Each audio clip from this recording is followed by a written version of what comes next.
Welcome. Thank you for joining us. We're glad you're here.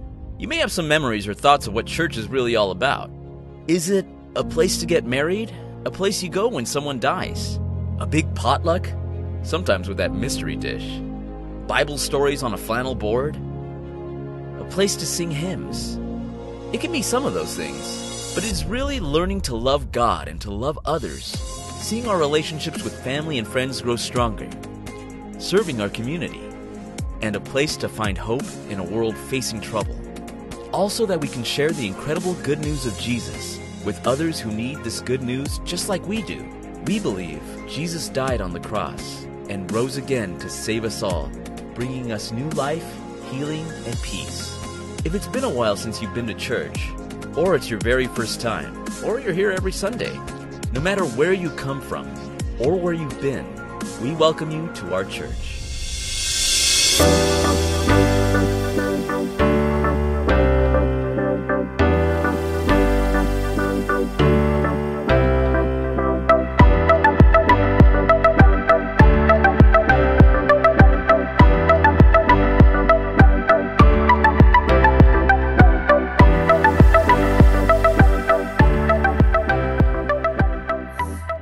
Halo, selamat pagi Bapak Ibu semua di JCA. Nah, kita nih ada di bulan Oktober aja ya, minggu yang pertama.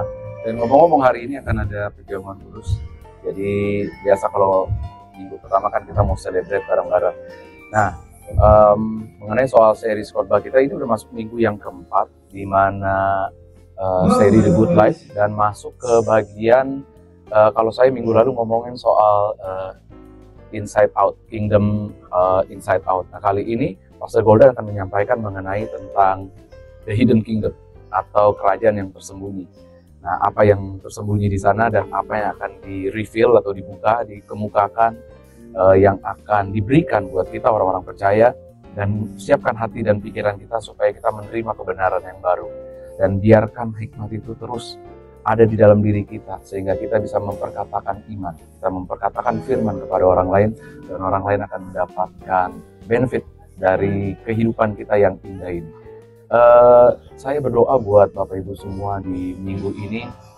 Kita udah masuk ke kuarter yang keempat di tahun 2025. Biasanya itu di mana orang-orang pada siapin banyak hal, persiapan untuk tahun depan.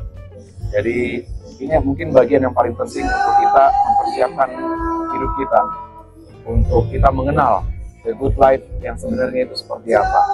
Jadi ya, siapkanlah segala sesuatunya ya, supaya kita menerima kebenaran ini. Oke, let's pray. Tuhan, aku berdoa hari ini buat setiap orang jemaat yang ada di virtual, Tuhan, biar mereka mendapatkan sesuatu yang istimewa hari ini. Mereka dibukakan, mereka di-reveal oleh kebenaran yang baru, dan mereka mendapatkan hal-hal yang luar biasa. Dan aku berdoa, Tuhan, biar mereka mendapatkan kehidupan yang indah, karena kehidupan ini yang mereka bangun dari awal ini benar-benar sesuatu yang mereka bangun karena mereka percaya sama Tuhan. Berdoa dalam nama Tuhan Yesus. Amin. Bapak Ibu, selamat beribadah. Tuhan Yesus memberkati.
sudah hadir bumi.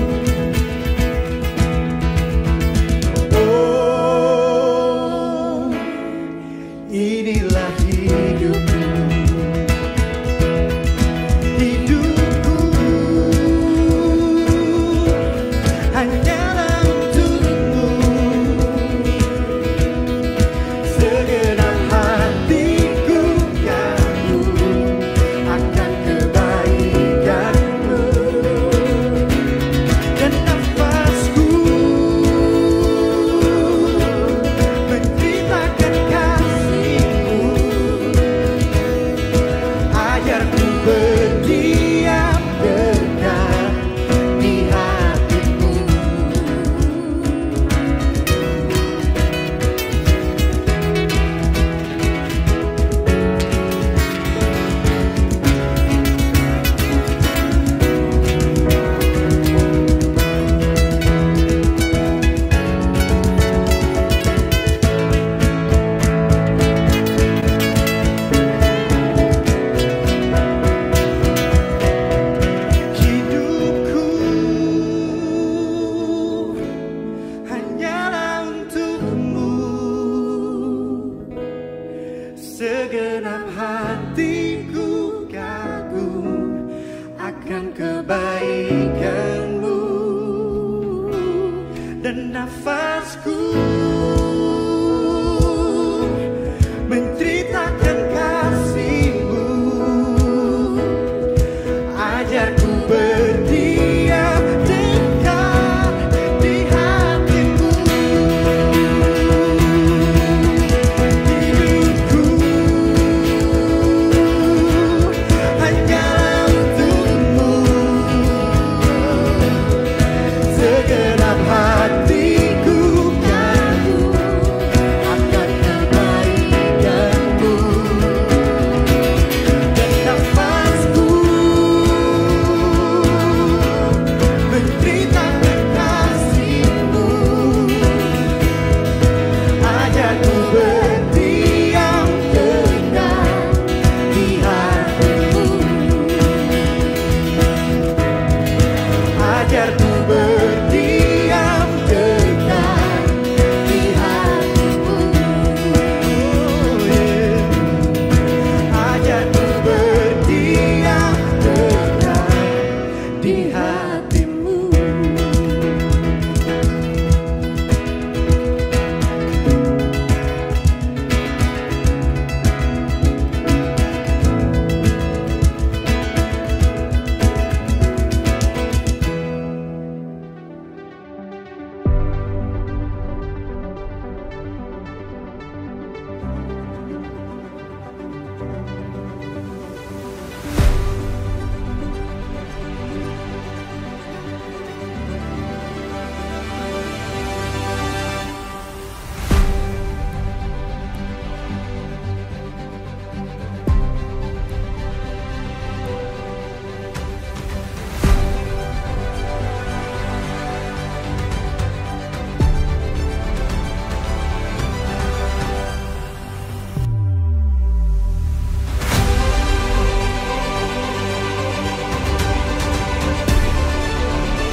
Shalom GCA friends and family, nama saya Pastor Golda. Saya akan membagikan serial khotbah dari kehidupan yang baik tentang kerajaan yang tersembunyi. Ide dari sharing khotbah kita pada minggu ini yaitu bahwa kita dalam melakukan kehidupan kita hari lepas hari, perbuatan-perbuatan yang kita lakukan, pekerjaan yang kita lakukan, harusnya semua kita persembahkan hanya untuk kemuliaan Tuhan. Jadi ide adalah audiens kita hanyalah Allah semata, bukan untuk dilihat orang atau dipuji oleh orang atau harus dilakukan biar semua orang tahu. Namun apapun yang menjadi perbuatan kita sehari-hari, kebaikan yang kita lakukan, semuanya ditujukan hanya untuk kemuliaan nama Tuhan. Mari kita berdoa.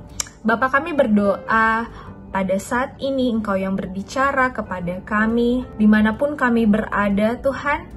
Biar Roh Kudus Engkau yang mengubah hidup kami, mengubah cara pandang kami tentang bagaimana kami menjadi teladan bagi orang-orang di sekeliling kami, sehingga namamu dipermuliakan dan lebih banyak lagi orang yang akan menerima Engkau sebagai Tuhan dan Juru Selamat mereka.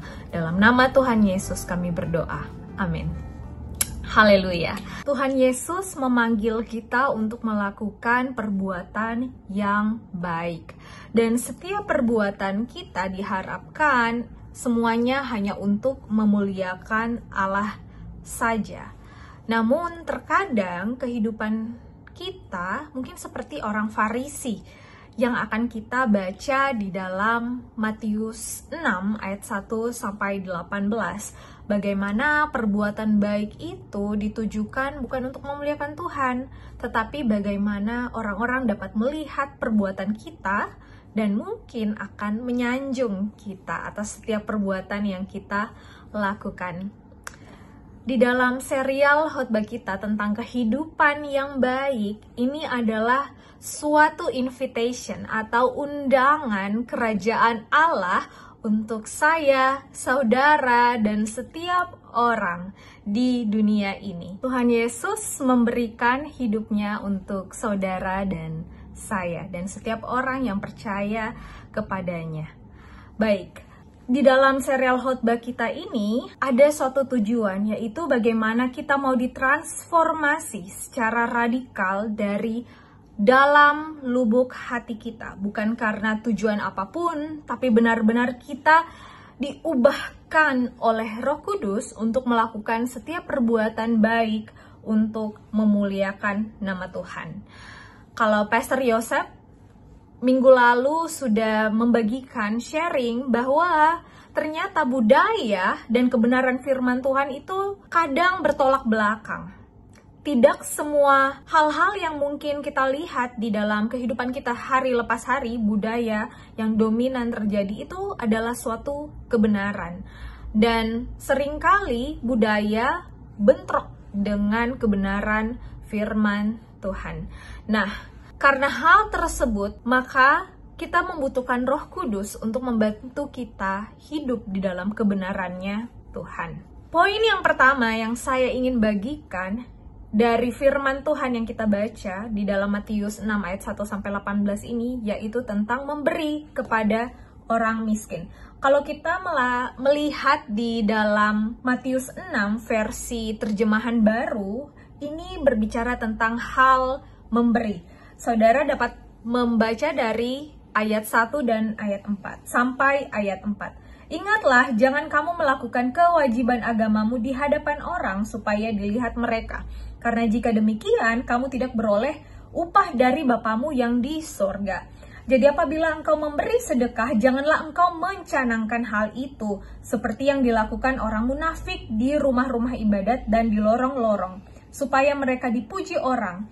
Aku berkata kepadamu, sesungguhnya mereka sudah mendapat upahnya. Tetapi jika engkau memberi sedekah, janganlah diketahui tangan kirimu apa yang diperbuat tangan kananmu. Hendaklah sedekahmu itu diberikan dengan tersembunyi, maka Bapamu yang melihat yang tersembunyi akan membalasnya kepadamu.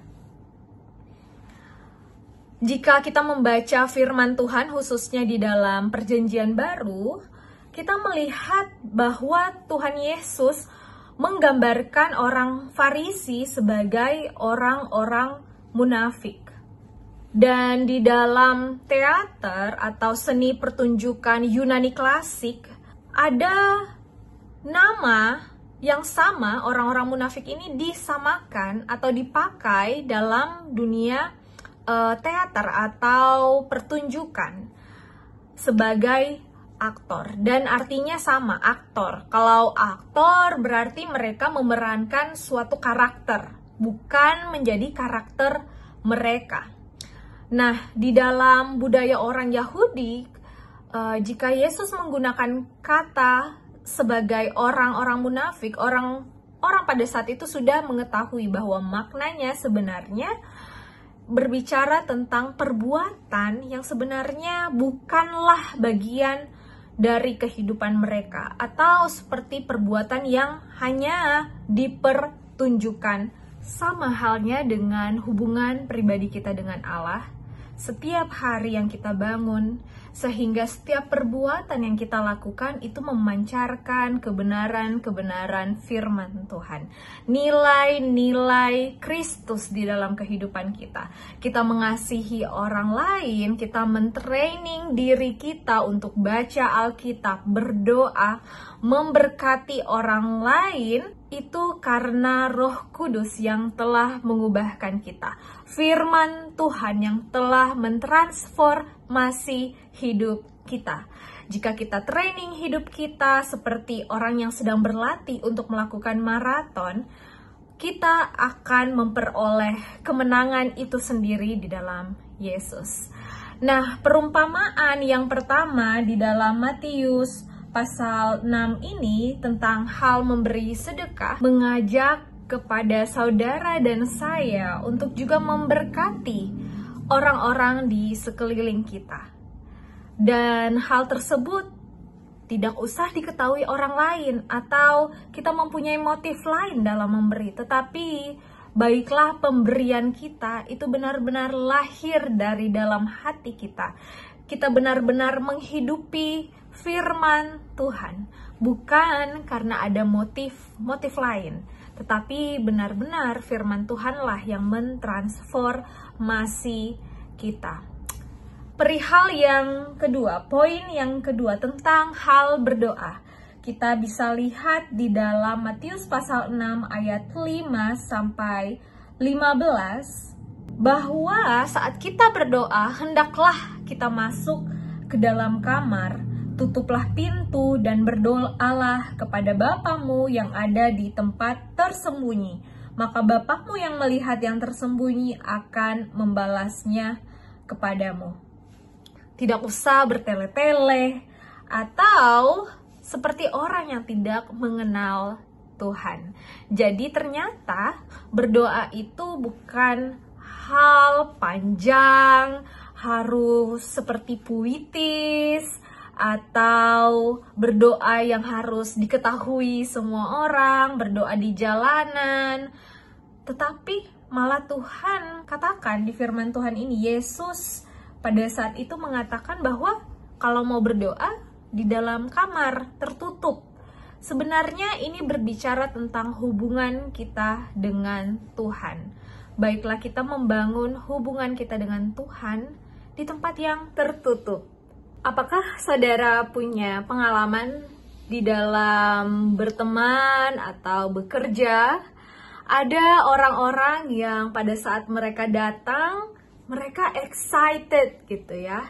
Dan mereka seperti membawa auranya tuh positif aja. Dia bakal datang, good morning, apa kabar? Wah, kamu terlihat cantik hari ini. Atau saudara, saya membawa makanan, ayo kita makan. Atau dia sering kali menanyakan kabar kita, atau bahkan berdoa untuk kita. Contoh yang sangat mudah bagi saya yaitu Pastor Indra dan Ibu Livia. Kalau saya datang, halo Golda, apa kabar? Seperti itu. Mereka membawakan vibes, kalau kata anak zaman sekarang, vibes positif seperti itu. Jika kita punya vibes yang positif, pasti semua orang akan senang dengan kehadiran kita. Namun, hal itu bukan dibangun dengan motif untuk menyenangkan hati orang lain, tetapi karena Roh Tuhan, Roh Kudus yang telah mengubahkan kita. Poin yang pertama tadi tentang hal memberikan sedekah kepada orang-orang di sekeliling kita, itu ibaratnya seperti latihan maraton yang kita harus lakukan, ada tahap-tahapannya sehingga sudah terbiasa untuk lari yang jauh. Begitupun hal memberi.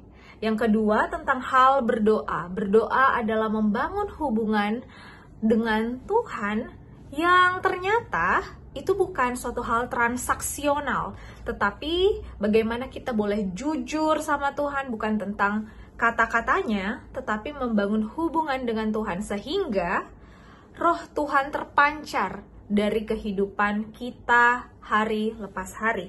Karena Tuhanlah yang menjadi fokus di dalam kehidupan kita. Dan poin yang ketiga adalah tentang hal berpuasa.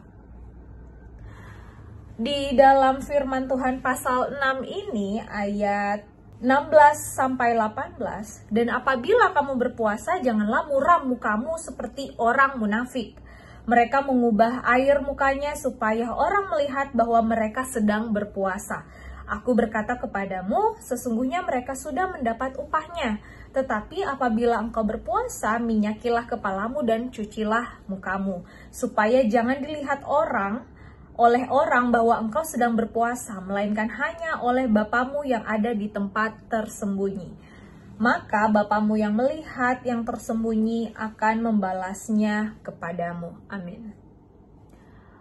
Hal berpuasa berarti kita menanggalkan kedagingan kita. Itu seperti halnya bukan melakukan hal-hal duniawi. Misalnya kita senang nonton YouTube, suka makan yang manis. Mungkin pada saat kita berpuasa, kita menanggalkan semuanya itu. Kita memilih disiplin rohani yang tahu hanya kita dengan Tuhan, dan memilih untuk menanggalkan yang seharusnya biasa kita lakukan untuk menyenangkan kita gitu ya. Contohnya makan, misalnya sosial media, atau menikmati hal-hal yang fun lainnya. Hal berpuasa, kita menanggalkan hal tersebut bukan berarti kita harus memberitahu kepada orang di sekeliling kita. Ada yang makan, kita bilang, kamu jangan makan depan saya, nanti saya ngiler karena saya puasa. Atau wah, kamu nonton YouTube nggak sopan, saya lagi puasa nih, jangan main YouTube depan saya. No, bukan seperti itu. Atau kita muram, atau kita nggak bahagia satu hari itu. Tidak. Hal berpuasa artinya bagaimana kita mau melakukan apa yang menjadi kehendak Tuhan di dalam hidup kita. Dan bahkan dengan berpuasa kita dapat bersukacita di dalam Tuhan. Kita mau berdoa lebih banyak, mengetahui apa yang Tuhan rancangan di hidup kita. Mungkin kita bisa bertanya, Tuhan mau pakai hidup saya seperti apa? Jika hari-hari ini kamu sedang tidak tahu melakukan hal apa, mungkin pekerjaan sepertinya sulit, atau mungkin pekerjaan sangat monoton. Bahkan jika saudara khawatir dengan hal-hal dunia ini, atau ada saudara yang sakit, saya mau ajak saudara untuk mulai berpuasa. Kita dapat membangun hubungan pribadi dengan Tuhan. Kita menanyakan sebenarnya apa sih yang Tuhan mau ubahkan di dalam kehidupan saya. Mungkin kita punya kebiasaan-kebiasaan yang kurang baik. Misalnya merokok, atau kita suka shopping ya, yang perempuan, kita ibu-ibu biasa suka shopping. Mungkin dengan berpuasa Tuhan mau berbicara lebih kepada kita. Oh ya, ternyata kamu bisa lebih belajar untuk memberi, bukan hanya fokus kepada hidup kita sendiri. Oh, mungkin saya harus mulai nih dengan berdoa. Berdoa bagi anak saya, berdoa bagi suami istri saya. Dan mungkin saudara ada yang punya hati untuk berdoa untuk tetangga-tetangga saudara, atau bahkan orang yang belum mengenal Tuhan. Di dalam Yohanes 4 kita ketahui bahwa Tuhan Yesus pergi ke suatu sumur dan bertemu seorang wanita di sana. Dan pada saat itu murid-muridnya sedang pergi ke kota untuk mencari makanan. Tetapi yang saya mau ajak kita untuk baca di dalam Yohanes 4 ayat 14. Tetapi barang siapa minum air yang akan kuberikan kepadanya, ia tidak akan haus untuk selama-lamanya. Sebaliknya, air yang akan kuberikan kepadanya akan menjadi mata air di dalam dirinya yang terus-menerus memancar sampai kepada hidup yang kekal. Jika saudara membaca hingga akhir perikop ini, berpuasa itu bukan sekedar berbicara makanan, tetapi bagaimana Tuhan mengubahkan hidup kita. Selanjutnya perempuan ini tuh lari dengan girang gitu, seperti mendapat mahkota, seperti dapat emas atau durian runtuh gitu ya. Dia lari pergi memberitahukan seluruh desanya, saya ketemu raja nih, saya ketemu Tuhan Yesus. Dia ketemu orang yang memberikan dia roti kehidupan. Dia nggak akan haus lagi. Ketika kita ditransformasi, diubahkan oleh Tuhan, benar-benar dari dalam, ini adalah kerajaan yang tersembunyi. Kamu hanya bisa mendapati itu dengan bergaul karib dengan Allah. Bahkan kalau kamu bergaul karib, terangmu akan terpancar. Perempuan yang diubahkan ini terpancar terangnya. Bahkan orang yang mendengarkan mengikut Yesus. Dan pengikut Yesus semakin bertambah. Itu dari mana? Dari orang-orang yang dimenangkan. Dari orang-orang yang menyaksikan Yesus. Hidup mereka diubahkan. Jika saudara dan saya sudah dimenangkan Tuhan, baiklah hidup kita ditransformasi oleh Allah. Baiklah orang dapat melihat buah di dalam kita, karena bukan motif kita untuk mempertontonkan hal itu, tetapi karena kita berfokus hidup di dalam Tuhan, hidup dalam kebenarannya. Saudara dan saya, apakah kita mau hidup benar di dalam Tuhan? Apakah kita mau mengetahui kerajaan yang tersembunyi itu seperti apa? Apakah hidup kita mau memuliakan Tuhan atau motif yang seperti apa? Berbicara tentang kerajaan tersembunyi, ini berbicara tentang disiplin kerahasiaan, hubungan pribadi kita dengan Tuhan. Bukan berarti kita tidak boleh mempertontonkan Yesus, bukan seperti itu. Tetapi hendaklah terangmu bercahaya di depan orang, supaya mereka melihat perbuatanmu yang baik dan memuji Bapamu di sorga. Jadi tujuannya semua adalah untuk memuliakan Tuhan. Orang yang hidup di dalam terang, mau dia di belakang, mau dia seperti tidak di depan mempertontonkan dirinya, tetapi kalau dia terang, semua akan mengetahuinya.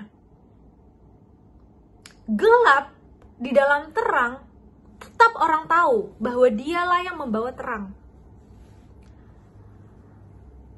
Mungkin orang-orang di tempat kerja kamu tidak menyukai kamu, tetapi saudara bekerja keras tanpa dilihat bos. Saudara benar-benar, saya bekerja ini karena mau memuliakan Tuhan. Mau dikatakan apa saja, mau orang membuat saudara jatuh. Kalau Tuhan sudah pilih saudara, kalau Tuhan sudah hidup di dalam kehidupan saudara, tidak akan ada yang bisa menutup terang itu. Tidak akan ada yang bisa menutup berkat saudara. Karena Tuhan ada di pihak saudara. Ketika saudara sudah masuk di kerajaannya Allah, tidak ada yang dapat melepaskan saudara dari kasihnya Tuhan. Hal kerajaan Allah bersifat dua arah. Ketika kita mendengar, kita melakukannya. Bukan hal kita hanya mendengar kebaikan Tuhan, dan oke, ya saya tahu Tuhan tugasnya untuk memberkati saya. No, tidak seperti itu. Tetapi ada timbal balik. Apa yang saudara mau lakukan? Kebenaran apa yang seharusnya kita lakukan? Apa yang kehidupan kita mau berikan untuk Tuhan, sehingga itu menjadi persembahan yang harum di mata Tuhan. Mungkin setelah ini saya mau challenge saudara ketika kita mungkin seringkali merasa kekurangan atau mungkin kita berkelebihan dan menganggap wah ini berkat dari Tuhan memang untuk saya. Tetapi mari kita melihat dan mengaplikasikan firman Tuhan ini di dalam Matius pasal 6. Mari kita melihat, oh siapa yang bisa saya berkati ya di sekeliling saya? Oh siapa yang bisa saya doakan? Dan jika ada dosa yang mengikat atau hal-hal yang sebenarnya ini tidak menyenangkan Tuhan, saya mau mengajak kita untuk berpuasa. Kita mau berdoa, kita mau berpuasa bagaimana Tuhanlah yang take control hidup kita. Tuhan Yesus memberkati, dan mari kita lakukan firman Tuhan ini, karena kerajaan Allah adalah kerajaan yang tersembunyi yang harus kita bangun setiap hari, dan inilah disiplin kerahasiaan yang harus kita bangun setiap harinya. Mari kita berdoa. Bapa, terima kasih untuk kebaikan-Mu, anugerah kasih karunia Tuhan yang sudah Engkau berikan dalam hidup kami. Mampukan kami Tuhan, tidak hanya mendengar firman-Mu, tetapi menjadi pelaku firman-Mu di dalam kehidupan kami hari lepas hari. Biar Roh Kudus Engkau yang menuntun menyertai kami Tuhan, untuk menjadi berkat di sekeliling kami, menjadi tiang-tiang doa untuk keluarga kami. Kami mau juga berpuasa Tuhan, menanggalkan segala kedagingan kami Tuhan, untuk hidup benar di hadapan-Mu. Dalam nama Tuhan Yesus yang terberkati, mari kita katakan amin. Tuhan Yesus memberkati. Saudaraku, anugerah terbesar adalah bagaimana Yesus yang tidak berdosa rela menjadi dosa dan mati untuk saudara dan saya. Itu sebabnya pada saat kita memikirkan mengenai beberapa dan banyak anugerah yang terutama pada waktu dia mati di kayu salib, Yesus pernah mengajarkan kepada murid-muridnya untuk memperingati hal-hal di mana kita bisa memperingati kembali apa yang telah terjadi, saudara-saudara. Oleh karenanya pada kesempatan saat ini, dengan sangat menyenangkan dan tentu saja rasa sangat bersyukur, mari kita ikuti perjamuan kudus kita bersama-sama. Saudara-saudara, siapkanlah elemen-elemen perjamuan saudara. Ada roti yang saya telah persiapkan dan juga anggur saudara bisa mempersiapkan. Lalu kita akan menikmati dan melakukan perjamuan kudus bersama-sama. Perjamuan kudus ini terbuka untuk setiap dari kita yang telah menerima Yesus sebagai Tuhan dan Juru Selamat kita masing-masing.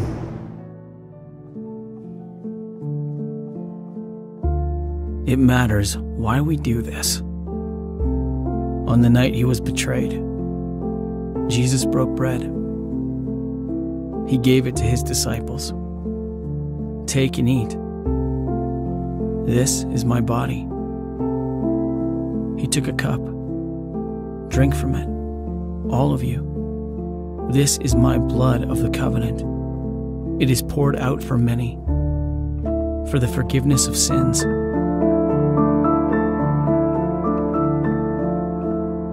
It matters how we do this. Let each of us look at our lives. Let us recognize our sin. Let us see the grace of God in the body and blood of Christ, broken for us, poured out for our forgiveness.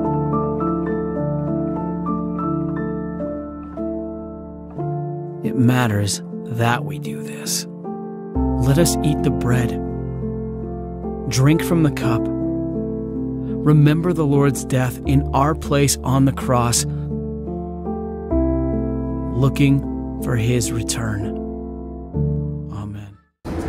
Saudaraku, marilah kita angkat roti yang ada di tempat saudara masing-masing dan juga cawan-cawan atau mungkin gelas anggur yang ada, saudara-saudara, dan mari kita ikuti perjamuan kita bersama-sama. Sebab apa yang telah ku teruskan kepadamu telah aku terima dari Tuhan, yaitu bahwa Tuhan Yesus pada malam waktu ia diserahkan mengambil roti, dan sesudah itu ia mengucapkan syukur atasnya, ia memecah-mecahkannya dan berkata, Inilah tubuhku yang diserahkan bagi kamu, perbuatlah ini menjadi peringatan akan aku. Mari saudara-saudara dengan rasa bersyukur, kita makan dari roti perjamuan ini. Jesus, the name above every other name. Jesus, the only one who could ever save. Demikian juga ia mengambil cawan sesudah makan lalu berkata, "Cawan ini adalah perjanjian baru yang dimateraikan oleh darahku. Perbuatlah ini setiap kali kamu meminumnya menjadi peringatan akan aku. Sebab setiap kali kamu makan roti ini dan minum cawan ini, kamu memberitakan kematian Tuhan sampai ia datang." Mari saudara-saudara dengan hati yang bersyukur, kita minum anggur dari cawan-cawan yang ada di tangan saudara-saudara masing-masing.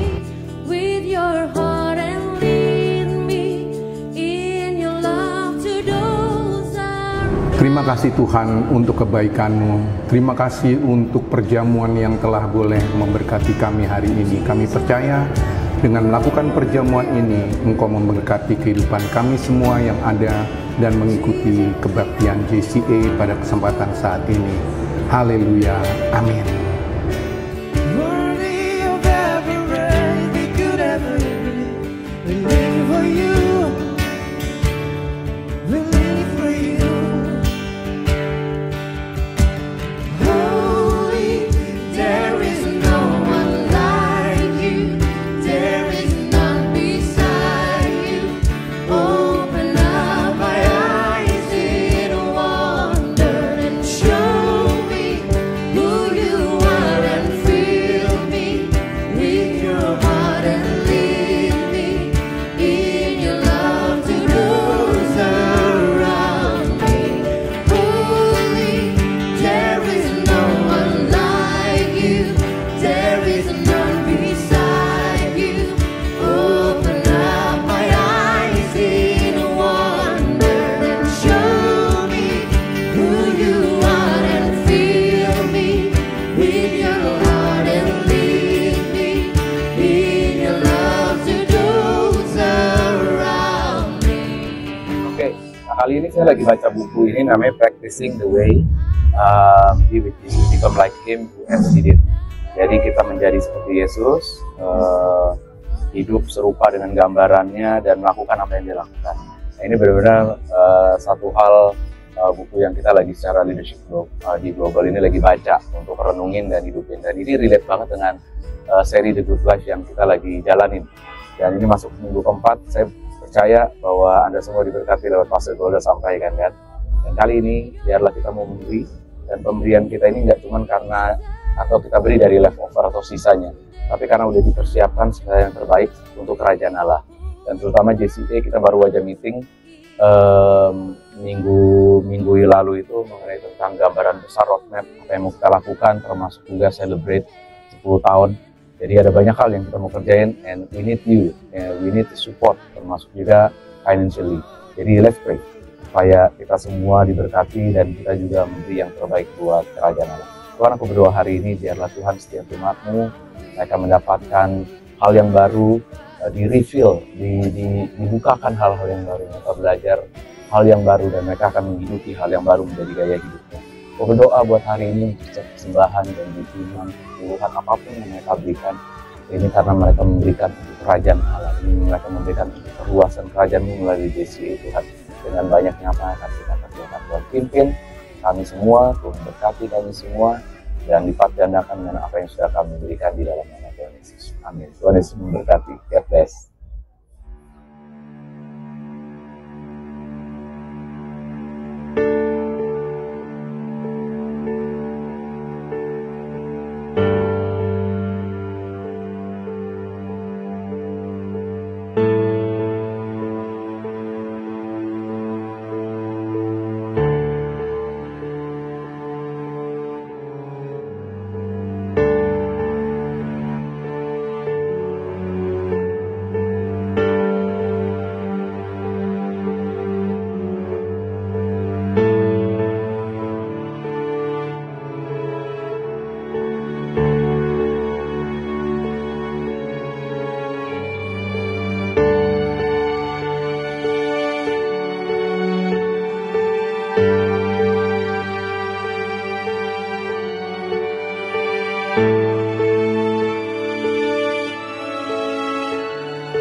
Nah, saudaraku, Bapak dan Ibu, JCA Friends and Family, saya diberkati, saya percaya saudara juga diberkati. Kita telah melakukan perjamuan kudus bersama-sama, kita juga telah mendengarkan firman Tuhan.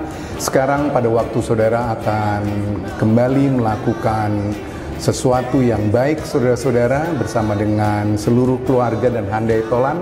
Biarkanlah saya memberikan doa pengutusan dan sekaligus doa berkat untuk kita semua. Tuhan, terima kasih untuk kebaikan-Mu, dan berkatilah kami semua yang ada di tempat ini.